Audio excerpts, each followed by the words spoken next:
On my birthday, I got into a car accident and was trapped inside the vehicle with my husband's first love. My doctor husband rushed to the scene and chose to save her first, leaving me stuck in the mangled seat, covered in blood, pleading for help. I begged him, but all I received was a cold response. She's pregnant. There are 2 lives at stake. Can't you understand the situation? Later, his heroic act of rescuing her was recorded by a bystander and quickly uploaded online. People praised him endlessly. His friends even taunted me, holding the video up to my face like it was some kind of joke. Just off the operating table, I clutched the miscarriage notice in my trembling hands and smiled indifferently. No, I won't be petty. After all, this marriage, and Bruno, is something I don't intend to keep. Let her have it. The moment the anesthesia wore off, pain surged through me like a tidal wave. I lay in the hospital bed, pale and shaking uncontrollably, unable to bear the searing agony in my chest, as if it had been pierced by a sharp blade. In front of me, a video kept looping on my phone. At the scene of the accident, my husband rescued an injured woman in time. They looked into each other's eyes amidst the chaos, their passionate gazes blending together. So picturesque, so beautiful. The comments were overwhelming. A hero saving a beauty brought to life, so sweet. The lingering look in their eyes.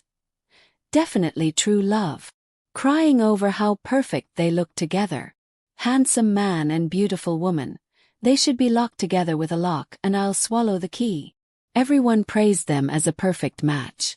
If that hero wasn't my husband, Bruno, and if I wasn't the unconscious one at the scene, maybe I could have calmly offered my blessings too. I kept rewinding the video, watching it over and over again, trying to make sense of it. Today was my birthday. Bruno had promised to celebrate it with me. But Camille said she wasn't feeling well, and without hesitation, he turned around to pick her up instead. To get to her faster, he sped, and caused an accident halfway. Because of Bruno's sudden turn, I crashed into the door and was trapped in the deformed back seat, unable to move. Blood poured from between my legs. The pain was unbearable. I lost consciousness while begging him for help. When I tried to call out, I only heard his voice. Calm, almost irritated. Millie is pregnant. 2 lives. Margaret, can't you be more sensible at a time like this? I was thunderstruck. It felt like my head had been hit hard, leaving me blank. Through my blurred vision, I watched him run toward Camille without looking back. He told her not to panic, that he was there for her. His tone was gentle, filled with concern. Smelling the gasoline leaking from the car, I passed out completely.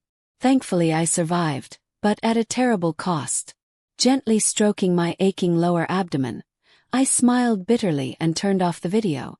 For a moment, everything seemed meaningless.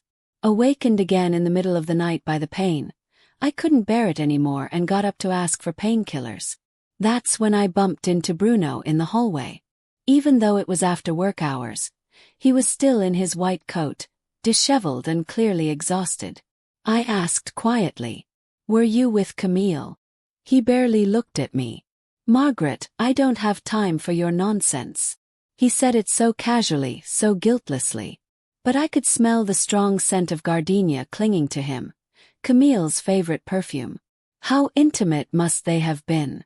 Looking at Bruno, I suddenly felt nothing. "Let's get a divorce," he scoffed. "What are you making a fuss about now? Just because I didn't celebrate your birthday." But then his phone rang. His face softened instantly. No need to guess, it was Camille. Facing her, he never hesitated to show tenderness. After hanging up, he threw out a quick excuse. "I've been really busy lately. I'll make up for your birthday another day." Then he walked away, leaving me alone in the hallway. Bruno was always like this. Every time he left me for Camille, he'd promised to make it up later. He gave me sweet treats afterward like they meant anything. But he never saw the hospital gown I was wearing, or noticed how weak I was. Even after nearly dying in front of him, there wasn't a hint of guilt in his eyes. His mind and heart were full of Camille. I used to be trapped in a self-deceptive marriage, binding myself in a cocoon. But now I was truly tired. I wiped away the tears on my face and realized I no longer felt sad. No one would believe it if I told them. Bruno was the one who pursued me. We met through a blind date, shared some hobbies, and later discovered our parents had been close friends for years. So stepping into marriage felt natural. I knew he had a first love, Camille, someone he'd been with for 7 years. But we were adults, and I believed he could handle things. I was naive. Ever since Camille returned to the country pregnant, my life turned upside down. The calm, composed Bruno I once knew completely changed. When I had a high fever, he was watching stars with Camille in the countryside. On our wedding anniversary, he fixed her plumbing while I sat alone in an empty restaurant. Every complaint I made became ugly evidence of jealousy. Though I was his wife, I became secondary. But all the heartache and grief that followed no longer concerned me. Before logging out of WeChat, I saw a message from my research director urging me to go abroad for further study. She had mentioned it months ago, but I politely declined then. I wanted to live a simple, stable life with Bruno. But that small wish was too much for him to grant. I took a deep breath and called her directly. "Director Sun, is the opportunity for overseas training still available?" She was stunned, then happily replied, "Of course. I kept this spot just for you. There's less than a month left. Can you get ready in time?" I nodded, even though she couldn't see me. "Don't worry. Everything will be on time." This time getting a divorce was enough. The next afternoon I packed my things and called a cab home. By the time I arrived, I was exhausted. I went straight to the guest room, lifted the covers, and fell into a deep sleep. I was woken by knocking on the door. It was Bruno. His voice carried an unusual urgency. Tired and dazed, I opened the door. He stood there glaring at me, clearly angry. "Why didn't you call me when you were discharged?" I yawned. "There's no need to bother you for something so trivial. A car accident injury is considered trivial?" He frowned deeply. "Did you deliberately harm yourself to spite me?" In the past, I would have argued. Now I simply smiled. "You're overthinking. The doctor said I'm fine. Thanks for your concern." My polite but distant attitude surprised him. Then behind him Camille appeared, wearing a cool camisole, looking completely at ease like she belonged here. Bruno rubbed his nose nervously. "Millie's house had a leak. Since she's pregnant, I couldn't leave her alone." Smiled. "Pregnant women do need special care. Understand. Helping friends is normal, especially when she can't be alone right now. And you're a doctor. It's your expertise." Camille's expression shifted slightly. Bruno looked shocked. Still standing there, he reached out and grabbed my hand. "No, Margaret, I know you must be angry. You didn't react like this before." I recalled the past, how I used to cry, rage, and scratch his face. How he'd scold me, calling me petty and irrational. But now, facing them again, I felt nothing. I withdrew my hand gently. "It's late. Don't overthink it." Bruno stared at his outstretched hand, frozen mid-air. Then Camille gasped, clutching her stomach. "Millie!" Bruno shouted, immediately wrapping his arm around her. He glared at me. "I thought you'd change. But I was wrong." He accused me of being petty with a pregnant woman, afraid of karma, and slammed the door behind him. Things like this had happened many times before. But this time I felt nothing in my heart. I went downstairs, made myself a snack, ate too much and couldn't sleep. I scrolled through my phone and accidentally saw Camille's post from 3 minutes ago. She leaned on Bruno's shoulder in the hospital, his fingers gently stroking her belly. "My Bruno will be the best dad in the world." The comments buzzed with mutual friends tagging me, trying to provoke me. I looked down at my flat belly and smiled bitterly. I tapped the screen and replied, "Congratulations on getting what you wished for." In the days that followed, Bruno didn't come home. I enjoyed the peace and focused on my recovery. I contacted a lawyer and drafted a divorce agreement. Soon it was time for my follow-up appointment at the hospital. I didn't expect to run into Bruno again. The moment he saw me, his face turned cold. That post on Millie's WeChat was just a joke. You provoked her. Pregnant women are sensitive. If something happens to her or the baby, can you take responsibility? His words reminded me of the memories I tried to forget. The accident, the blood, the unconsciousness, the doctor's sympathetic look, and the form I was forced to sign for induced labor.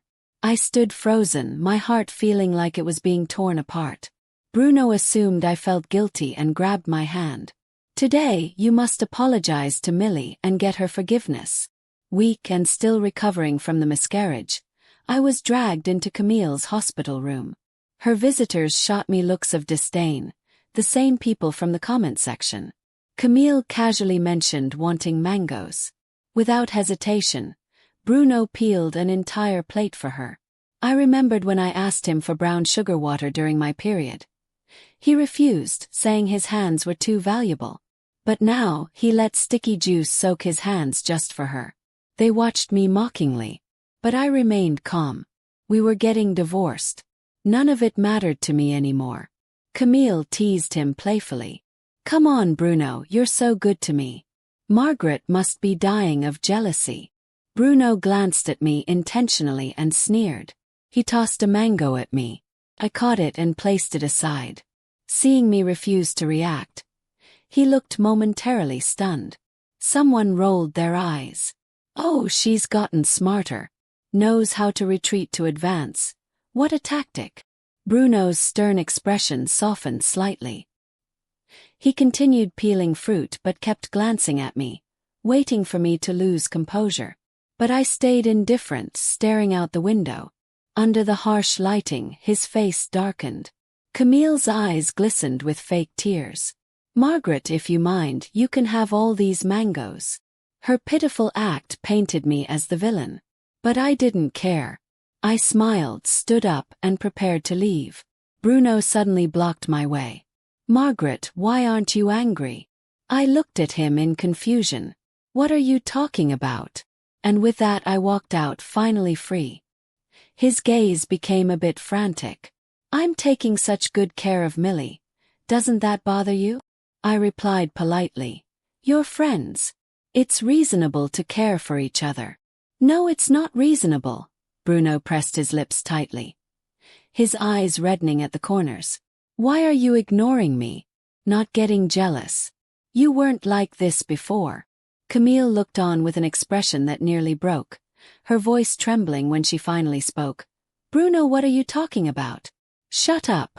Bruno uncharacteristically shouted at Camille. Everyone in the room was stunned. Even I was somewhat dazed. This kind of anxiety and restlessness, it used to be me. The commotion caught the attention of the ward doctor, who happened to walk in just then. He looked vaguely familiar. He was the one who had treated me during my emergency after the accident. Upon entering, he turned to me first with concern. Miss Gu, how have you been? Any more vaginal bleeding? Before I could answer, Camille gasped dramatically. Vaginal bleeding, Margaret, do you have some kind of disease? Oh, should I not have asked? She played the innocent bystander well, but her eyes betrayed her. They were full of malice. The people around us turned their heads toward me, their expressions filled with mockery and undisguised humiliation. But the next moment shattered the tension. Vaginal bleeding in women, excluding pathological issues, is a normal physiological phenomenon. If you don't understand, just shut up and stop misleading people. The doctor scolded Camille sharply, then turned to look reproachfully at Bruno. Dr. Liu, your wife just had a miscarriage from a car accident. Her body is weak. How can you lose your temper at her like this? As her husband. That was the last straw. The ward doctor didn't stay long. After a few firm words, he left the room. But even after 5 minutes, the atmosphere remained heavy and silent. Everyone's eyes darted between Bruno and me, but no one dared to speak. Finally, Bruno broke the silence. You were pregnant and had a miscarriage, Margaret. Why didn't you tell me? There was no need. I could handle it myself. Facing his expression of shock and anger, I brushed it off lightly. That little life was gone. There was no point in saying more. Seeing my indifferent expression, Bruno suddenly got angry. "Margaret, that was my child too. How can you say it was unnecessary?" His voice was hoarse, his face filled with disbelief. Meeting his red-rimmed eyes, I sneered. "Are those crocodile tears?" I hadn't intended to mention the child. Our marriage was beyond saving, and a child wouldn't change that. I didn't want to disturb the child's peace or let them become a topic in a failed relationship. "But Bruno, you brought this on yourself." I didn't mind cutting him with words, letting him taste the pain I felt. "When the car accident happened, you were there. I was lying in a pool of blood, my knees full of glass shards, begging you to save me. Bruno, what were you doing?" Seeing Bruno's trembling eyes, I smiled lightly. "Oh, I remember. You saved Camille, who was unscathed and only a little frightened. You made your choice. So why blame me? Besides," I added, stepping back metaphorically, "taking a step back, Camille is pregnant. As long as you're willing, having more people call you Dad wouldn't be a loss, right?" Bruno was speechless, his body trembling, his fists clenched tightly. At that moment, Camille suddenly exclaimed, "Margaret, I didn't expect you to go through something like this. As a mother myself, I know how painful it is to lose a child. You must be very sad about your miscarriage." She gently stroked her protruding belly, a seemingly sympathetic expression hiding a clear smile beneath. "As compensation, why don't you become the godmother of my baby? Bruno cares so much about this baby. Whenever I feel uncomfortable, he gets extremely worried. If you treat this child as your own, it might ease your pain of losing yours." I always knew Camille was shameless, but I didn't expect her to be this vile. Her words ignited a long-dormant anger in me. I walked up to her bed, raised my arm high, and slapped her hard across the face. Caught off guard, she stumbled onto the bed, holding her cheek in disbelief. "I used to ignore you because a fly won't land on an egg without cracks." Bruno couldn't control himself. "I'm not someone who teaches wives or enjoys dealing with mistresses. Your repeated provocations are childish, but you should never have insulted my child." Smirk. "If it happens again, it won't be solved with just a slap." Then I picked up the plate of mangoes and walked up to Bruno. Raising my wrist, I gently tipped the plate, pouring the fruit all over his clean white coat. "Do you know why I didn't take the mango?" I wiped away the mockery in my eyes and looked at Bruno, speaking each word clearly. "Because I'm allergic to it. I had a reaction in front of you on our first date." I leaned in slightly, lowering my voice. "If you can't even remember what your wife eats, don't pretend to care." Enjoying the sight of his suddenly pale face, I laughed heartily. "Stop being so hypocritical, Dr. Liu." Before leaving, I casually left the divorce papers behind. Then I went for my follow-up appointment. To my surprise, Bruno insisted on accompanying me. "I don't accept the divorce. I'm your husband, Margaret. I have that right." I didn't bother arguing with him, prioritizing my health. After the examination, the attending doctor said I was recovering well. Hearing this, Bruno let out a sigh of relief, showing a relieved expression. He took the initiative to pay the bills and get the medication. I watched coldly. I wasn't going to refuse free labor. Even when I was about to call a cab home, he insisted on driving me. "Margaret, given your condition, I'm worried." He glanced at me cautiously, as if I were a fragile porcelain doll needing careful handling. Before I could respond, an elderly lady passing by suddenly called out to him, "Dr. Liu, it really is you." "Dr. Liu." Seeing Bruno's surprised look, she smiled warmly. "Don't you remember me? I was your patient. When your wife was pregnant and hospitalized, I was in the bed next to hers. Oh my, I've never seen a man as wonderful as you, Dr. Liu. Despite your busy schedule, you always found time to be with your wife. Serving her tea, massaging her cramping legs, it made me so envious. I hope my daughter finds a husband as caring as you when she gets married." The lady rambled on. Bruno was initially stunned, then looked at me in panic, his face full of fear and anxiety.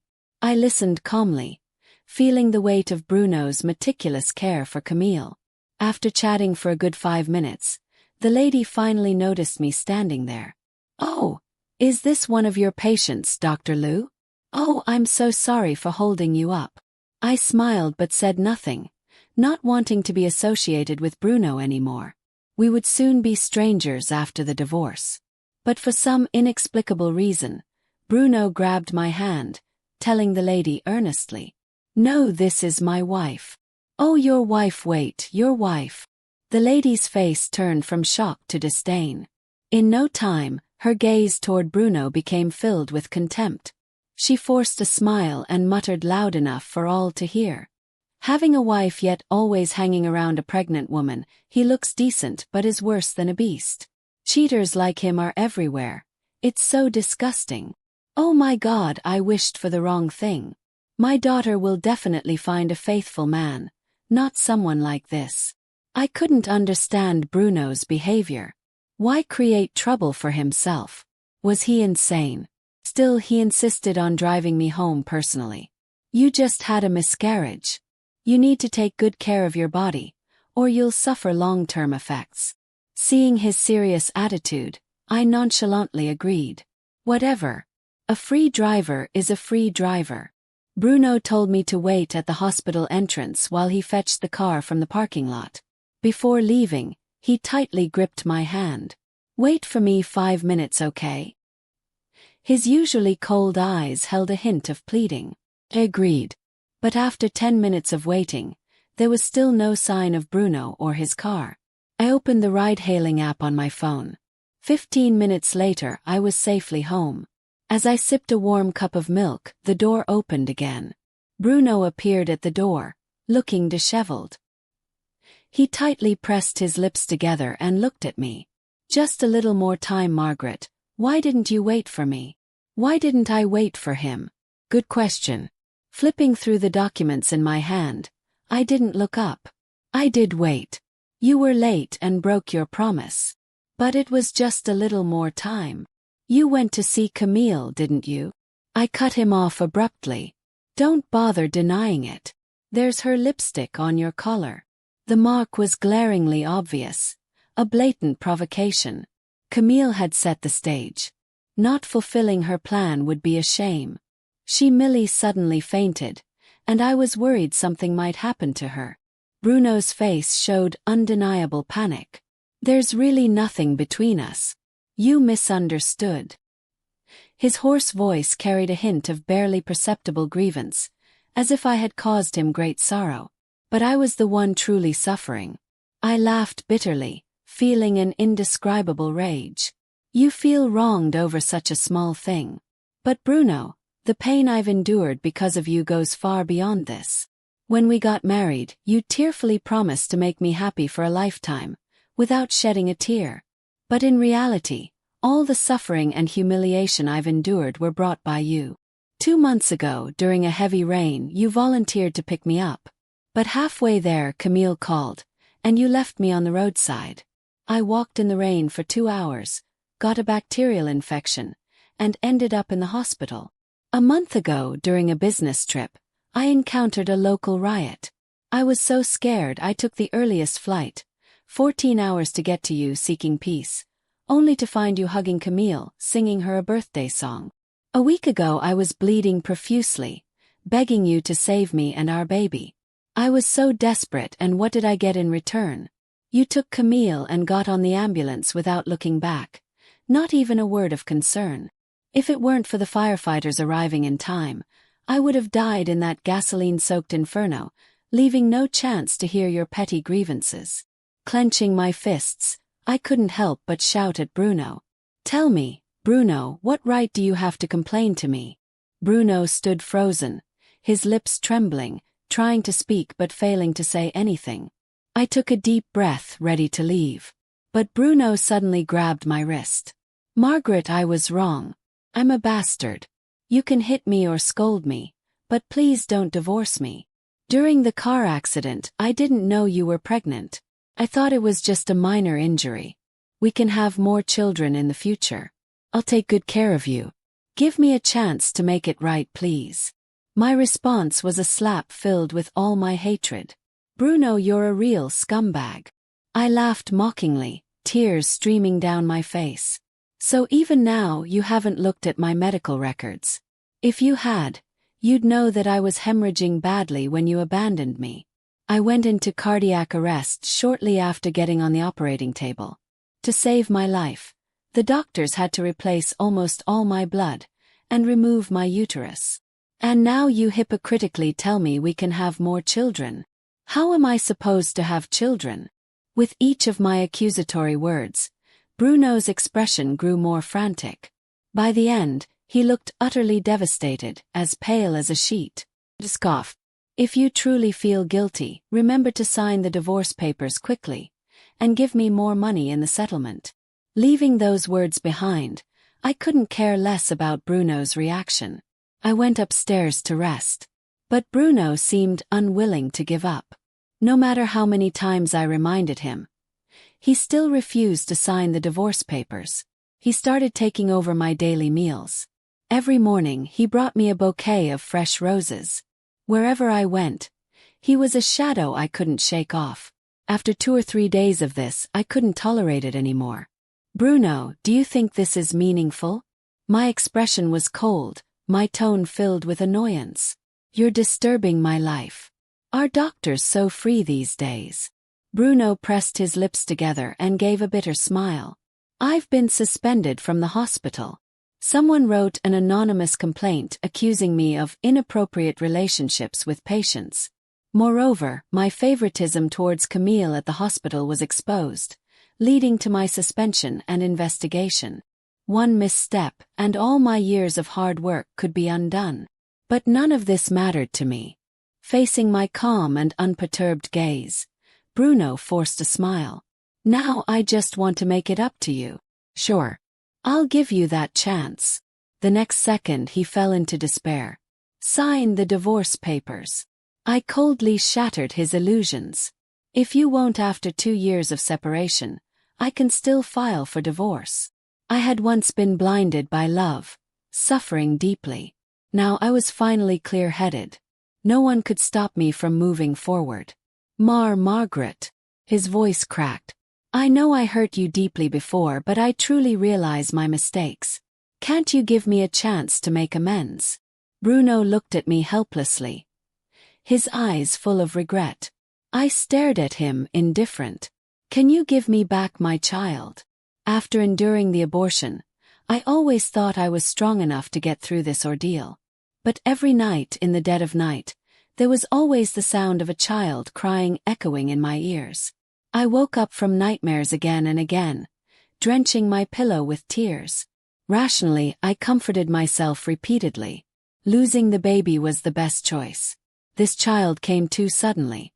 There was no future in my relationship with Bruno. Rashly bringing the baby into a loveless family wouldn't be fair to him.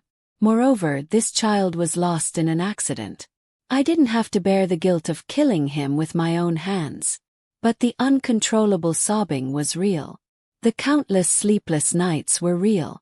The many donations I made to temples for longevity lamps weren't fake either. Despite all my self-deception, I still couldn't forgive myself. I felt like an unfit mother, hating myself for losing a life due to my carelessness. I hated myself, and I hated Bruno even more. Countless times, I imagined that if I had been rescued first that day, would the child who was destined to never be mine have safely entered this world? Would he have been a lively, active boy, or a little girl who looked like me? I don't know. And I'll never have the chance to know. That night, Bruno stood in the living room all night. When I woke up the next morning, I found the floor downstairs littered with cigarette butts, and a divorce agreement with his signature on it. After finalizing the documents, I headed straight to the airport without hesitation, embarking on a future that belonged only to me. Daily training and study kept me incredibly busy. By the time I had settled down completely, half a year had passed. I reconnected with old friends back home and got an unexpected piece of gossip. Margaret, you wouldn't believe how miserable Camille's life is now. After the divorce, to avoid unnecessary trouble, I announced it on social media with the excuse, the feelings have faded, returning to being friends. There's no need to be too harsh in the adult world. But Camille couldn't resist flaunting and provoking. A busybody dug up the dirt on her and Bruno. Not all friends were as clueless and brainless as their mutual ones. Many were indignant and stood up for me. Suddenly, their reputations were in shambles. And just as Camille was about to give birth, the child's father was finally identified. A wealthy woman came forward, accusing Camille of being a shameless mistress, and had people beat her until she miscarried and bled profusely. In her final month of pregnancy, it was touch and go whether she would survive. Though the doctors saved Camille's life, the baby was gone. She was left with permanent damage. Bedridden for life. She didn't even have a chance to seek justice. That wealthy woman was ruthless, using mentally unstable people to attack Camille. A few medical records let them easily escape prison time. As for Bruno, he was caught by the disciplinary committee amidst the chaos and dismissed. No one knows where he's working now. Probably some obscure clinic as an assistant. It's said that his life is even more miserable and humiliating. But none of this matters to me anymore. After hearing the gossip, I stretched and continued to immerse myself in my studies. After that, I heard no more news from Homeland. And I never looked back.